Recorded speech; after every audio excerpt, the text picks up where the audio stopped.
Hey there. It's been a while. Sorry about that. We've been pretty busy with life, but we're back. Whether it's your first time here or if you've been around for a while, welcome back to Table Fables. Today we're embarking on a thrilling quest into the heart of character creation in Pathfinder 2nd Edition. Today we'll be using the character creator from Pathfinder Nexus by Demiplane, which you can find online, but if you'd like to see this done on a paper character sheet as well, let us know down in the comments and we can do that too. But let's jump in. In Pathfinder 2e, character creation revolves around the ABCs: Ancestry, background, and class.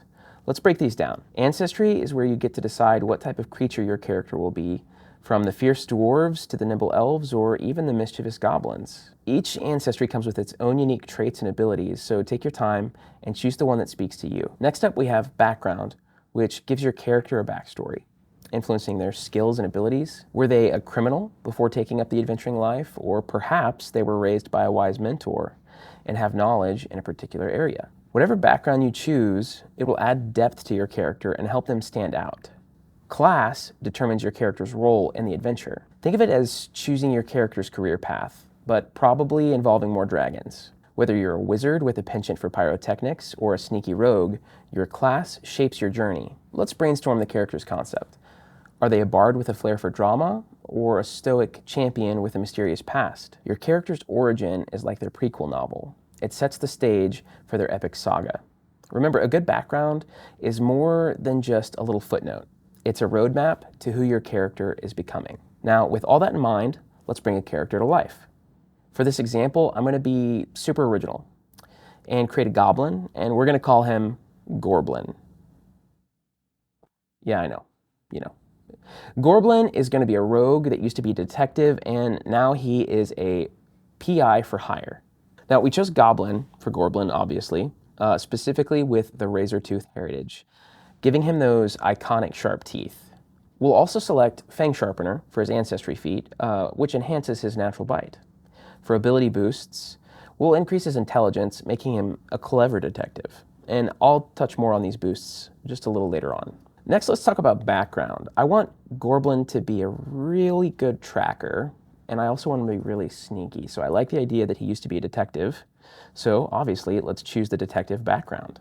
This gives him boosts in intelligence and dexterity, perfect for analytical and agile detective work. Now, the class.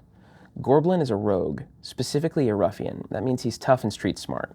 We'll boost his strength, dexterity, wisdom, and charisma, making him strong, nimble, insightful, and a little charming.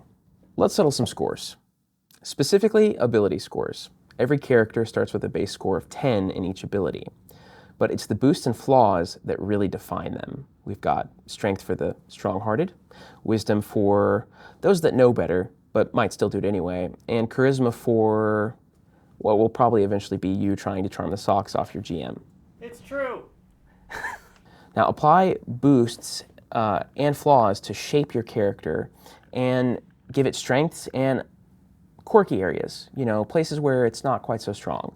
Ability boosts, they add 2 points to the score, while flaws subtract 2. And here's how that looks for Gorblin. His ancestry boosts as a goblin naturally are to dexterity and charisma. While he also gets a free boost, we're going to put that in intelligence for sharpening his detective mind. He does, however, have a flaw to wisdom, so a -2 to wisdom, which could maybe reflect an impulsive goblin nature. For background boosts, Gorblin's background as a detective provides him with additional boosts. So let's give a boost to intelligence, making him more analytical maybe, and a boost to dexterity, enhancing his agility and stealth.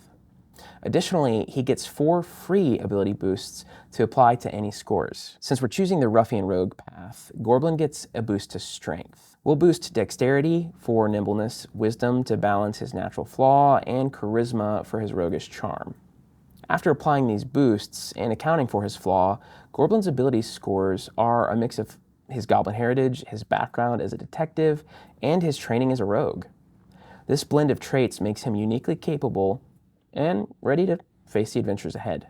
Now, for you dice goblins out there, pun intended, keep in mind that in Pathfinder 2e, no ability score can start higher than 18 at level 1. This ensures that all characters begin their journey on a balanced footing. Skills in Pathfinder are another part of your character's capabilities. They represent training, experience, and natural talent. There are 5 levels of proficiency in skills: untrained, trained, expert, master, and legendary. Each level provides a different bonus to your skill checks. So for untrained, at this level, your character has no formal training in this type of skill. You simply add your ability modifier related to the skill for the check. For trained things, this means your character has basic knowledge and can perform tasks related to it. So you get to add your character's level +2 to the ability modifier for any checks related to that. For expert, your character's even more skilled than the average person, and you get to add your character's level +4 to the ability modifier. Master is the same thing, except it's your character's level +6. For legendary, at this point, you are the pinnacle of skill. You are the best in the whole wide world. There's nobody better than you at this thing.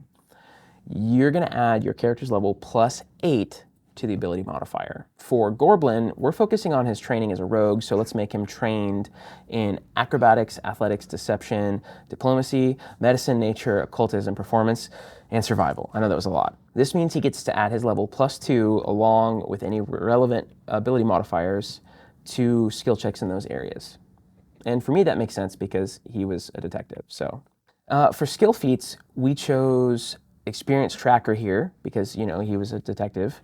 And his rogue feat is your next, which is perfect for putting a little bit of intimidation into your foes. With skills and feats selected, it's time to calculate some key stats for Gorblin. AC represents how hard it is for an enemy to land a hit on Gorblin. It's calculated by 10 plus his dexterity modifier plus his armor's bonus if he's wearing anything that gives an armor bonus. Higher AC means Gorblin is essentially harder to hit during combat, which is great for him. Then we have saving throws. These are rolls made to resist effects like spells, poisons, traps, things essentially like that. There are 3 types. There's Fortitude, which is a physical resilience, Reflex, which is essentially being able to dodge, move out of the way quickly, and Will, which is your mental fortitude. Each is calculated by adding 10 plus Gorblin's proficiency level in that saving throw, plus the relevant ability modifier. Constitution for fortitude, dexterity for reflex, and wisdom for will. Finally, we have perception checks. This skill determines how well Gorblin notices hidden objects or looming threats.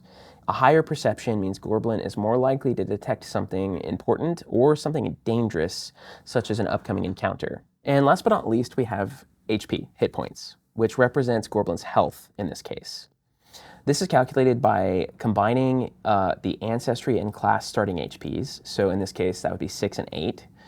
And then also his Constitution modifier. Now, with these calculations done, Gorblin is now fully shaped as a character with all the numerical values needed for gameplay. Let's add some equipment now. You start with 15 gold pieces, and they're burning a hole in your pocket. So will you splurge on a shiny new sword? Or will you get some really sturdy armor? Regardless of what you get, record your shopping spree and put any weapons in the melee and ranged striking section and stash the rest in your inventory. Finally, let's add some finishing touches. Maybe your character's deity, their age, gender, pronouns, all these little details that make your character unique and make them feel alive in your world. And there you have it. Gorblin the Goblin Rogue is ready to adventure. Remember, character creation is all about bringing your imagination to life. Experiment, have fun, and make your character your own. And don't worry if it's not love at first right. You'll have opportunities to change your character, to level up, and to hopefully grow into the character you want to be. Thanks for joining us on this character creation adventure. If you enjoyed this video, give it a thumbs up. It really helps us reach more people out there. And subscribe to our channel for more Pathfinder 2e tips and tricks. And until next time, keep rolling those dice, and may your stories be as epic as your characters.